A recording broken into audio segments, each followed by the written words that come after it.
1 Coríntios capítulo 8, acerca dos alimentos oferecidos aos ídolos. No que se refere aos alimentos sacrificados aos ídolos, reconheço, como dizeis, que todos nós temos pleno conhecimento. Porém, esse tipo de conhecimento produz orgulho, mas o amor nos faz crescer na fé. A pessoa que imagina conhecer alguma coisa ainda não tem a sabedoria que necessita. Todavia, quem ama a Deus, este é conhecido por Deus. Portanto, no que se refere à comida sacrificada a ídolos, temos pleno conhecimento de que o ídolo não tem o menor significado no mundo e que só existe um Deus. Pois, ainda que haja os chamados deuses, quer no céu, quer na terra, como de fato há muitos deuses e senhores, para nós, contudo, há um único Deus, o Pai, de quem tudo procede e para quem vivemos, em um só Senhor, Jesus Cristo, por intermédio de quem tudo o que há veio a existir e por meio de quem também vivemos. No entanto, nem todos conhecem essa verdade. Alguns, ainda acostumados com os ídolos, comem esse alimento como se fosse um sacrifício idólatra. E como a consciência deles é frágil, deixam-se contaminar. Ora, não são os alimentos que nos fazem aceitáveis diante de Deus? Não nos tornaremos piores se não comermos, nem melhores se comermos? Contudo, tendes cuidado para que o exercício da vossa liberdade não se torne um motivo de tropeço para os fracos. Porquanto, se alguém que tem a consciência fragilizada vir a ti, que tens este conhecimento, comendo à mesa no templo de ídolos, não será induzido a se alimentar do que foi oferecido em sacrifício a ídolos? E assim, esse teu irmão mais fraco, por quem Cristo também morreu, é destruído pelo teu conhecimento. Portanto, quando pecas contra teus irmãos dessa maneira, ferindo a consciência fraca deles, pecas contra Cristo. Concluindo, se o alimento que eu como induz meu irmão a pecar, nunca mais comerei carne, a fim de que não seja eu a causa do pecado dele.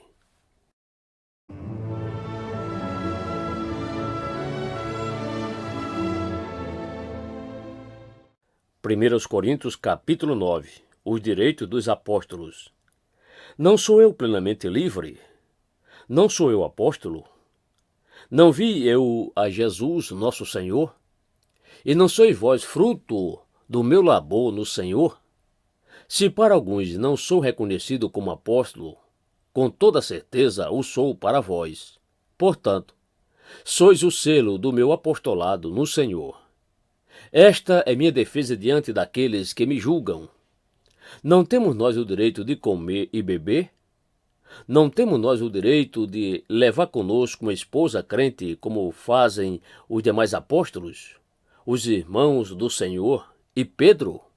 Ou será que Barnabé e eu somos os únicos que devemos ter um trabalho secular para nos sustentar? Quem serve no exército, à sua própria custa? Quem cultiva uma vinha e não se alimenta do seu fruto? Quem apacenta um rebanho e não pode beber do leite que é produzido? Porventura, isso que vos digo é apenas um mero ponto de vista humano? Ora, a própria lei não afirma claramente o mesmo? Pois está escrito na lei de Moisés: não amordace o boi enquanto ele estiver debulhando o cereal. Por acaso é com bois que Deus está preocupado? Ou certamente não estaria fazendo tal afirmação por nossa causa? É evidente que é em nosso favor que esse princípio foi escrito. Pois o lavrador, quando ara a terra, e o debulhador, quando tira as cascas das sementes, deve fazê-lo na esperança de participar dos resultados da colheita. Se nós semeamos entre vós verdades espirituais, seria perder muito colhermos alguns de vossos bens materiais? Se outros têm o direito de ser sustentados por vós, seguramente não temos nós em maior medida? Contudo, jamais fizemos uso desse direito. Ao contrário, Suportamos tudo para não colocar qualquer tipo de obstáculo ao progresso do Evangelho de Cristo. Não sabeis vós que os que prestam serviços sagrados se alimentam com o que pertence ao templo, e que os que servem diante do altar participam do que é oferecido no altar? Assim o Senhor também ordenou aos que proclamam o Evangelho que igualmente vivam do Evangelho. Visão e missão de Paulo. Todavia, eu não tenho me servido de nenhum desses direitos. Não estou escrevendo na expectativa de que façais dessa forma para comigo, porquanto melhor me fora morrer, a permitir que alguém me prive desta minha honra. Porém, quando prego o Evangelho, não vejo como me orgulhar, pois a mim é imposta a obrigação de proclamar. Ai de mim, se não anunciar o Evangelho. Porquanto, se prego de espontânea vontade, tenho direito à recompensa. Entretanto, como prego por obrigação, estou simplesmente cumprindo uma missão a mim confiada. Qual é, portanto, a minha recompensa? Tão somente esta: que, anunciado o Evangelho, eu o apresente gratuitamente, não usando assim dos meus direitos de pregá-lo. Porque, embora seja absolutamente livre de todos, fiz-me escravo de todos para ganhar o maior número possível de pessoas. Tornei-me judeu para os judeus, para os que estão subjugados pela lei. Tornei-me como se estivesse igualmente sujeito à lei, embora eu mesmo não esteja debaixo da lei, com o objetivo de ganhar aqueles que estão dominados pela lei. Para os que estão sem lei, tornei-me como sem lei vivesse, embora não esteja livre da lei de Deus, mas submisso à lei de Cristo, a fim de ganhar os que não têm a lei. Para os fracos, tornei-me semelhantemente fraco, para ganhar os fracos.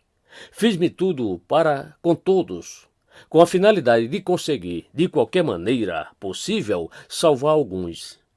Faço tudo isso por causa do Evangelho, a fim de me tornar co-participante dele. Um verdadeiro atleta de Cristo. Não sabeis que entre todos os que correm no estádio, na verdade, somente um recebe o grande prêmio? Correi de tal maneira que o alcanceis. Todos que competem nos jogos se submetem a um treinamento rigoroso, e isso para obter uma coroa que logo se desvanece. No entanto, nós nos dedicamos para ganhar uma coroa que dura eternamente. Portanto, não corro como quem corre sem alvo, e não luto como quem apenas soca o ar, mas esmurro o meu próprio corpo e faço dele meu escravo, para que, depois de haver pregado aos outros, eu mesmo não venha a ser reprovado.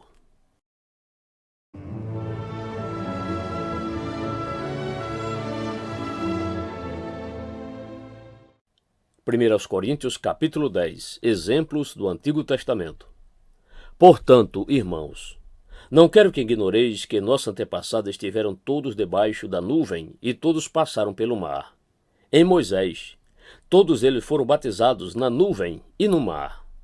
Todos comeram do mesmo alimento espiritual e todos beberam da mesma bebida espiritual, porque tinham a sede saciada pela rocha espiritual que os acompanhava. E essa rocha era Cristo. Entretanto, Deus não se agradou da maioria deles e, por isso, seus corpos ficaram espalhados pelo chão do deserto. Esses fatos ocorreram como exemplos para nós, a fim de que não cobicemos o que é ruim, como eles fizeram. Não vos torneis idólatras, como alguns deles foram, conforme está escrito. O povo se assentou para comer e beber, e levantou-se para se entregar à orgia. Não nos entreguemos à imoralidade, como alguns deles assim agiram, e num só dia morreram cerca de 23.000. Não devemos pôr à prova a paciência de Cristo, como alguns deles fizeram, e por isso foram mortos pelas serpentes. E não vos entregueis à murmuração, como alguns deles resmungaram, e foram mortos pelo destruidor. Tudo isso lhes aconteceu como exemplo e foi escrito como advertência para nós sobre quem o final dos tempos já chegou. Assim aquele que julga está firme, cuide-se, para que não caia. Não vos sobreveio tentação que não fosse comum aos seres humanos, mas Deus é fiel e não permitirá que sejais tentados além do que podeis resistir. Pelo contrário, juntamente com a tentação, proverá um livramento para que a possais suportar, a sede de Cristo e a sede dos demônios. Por isso, meus amados irmãos, fugi da idolatria. Falo isso a pessoas sensatas, julgai vós mesmos o que estou afirmando. Não é verdade que o cálice da bênção que abençoamos é a comunhão do sangue de Cristo? Acaso o pão que partimos não é nossa participação no corpo de Cristo? Como há somente um pão, nós que somos muitos, somos um só corpo, pois todos participamos de um único pão.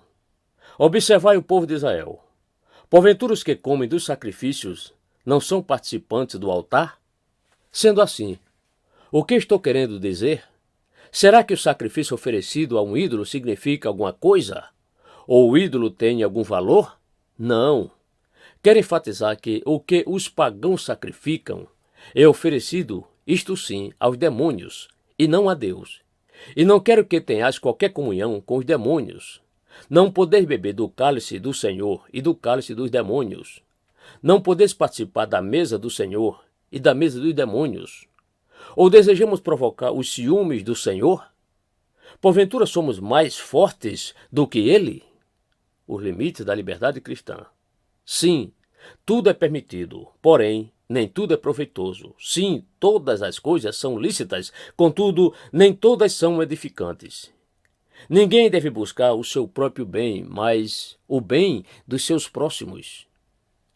Comei de tudo o que se vende no mercado, sem questionamentos, por causa da consciência, porquanto do Senhor é a terra e tudo que nela existe.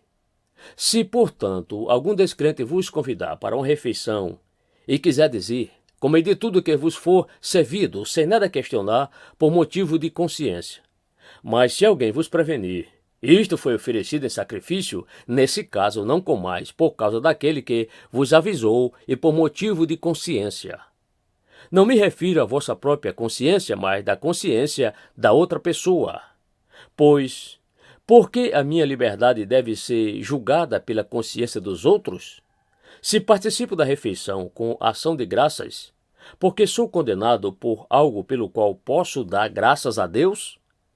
Assim, seja comendo, seja bebendo, seja fazendo qualquer outra coisa, fazei tudo para a glória de Deus. Não vos torneis motivo de tropeço nem para judeus, nem para gregos, nem para a igreja de Deus.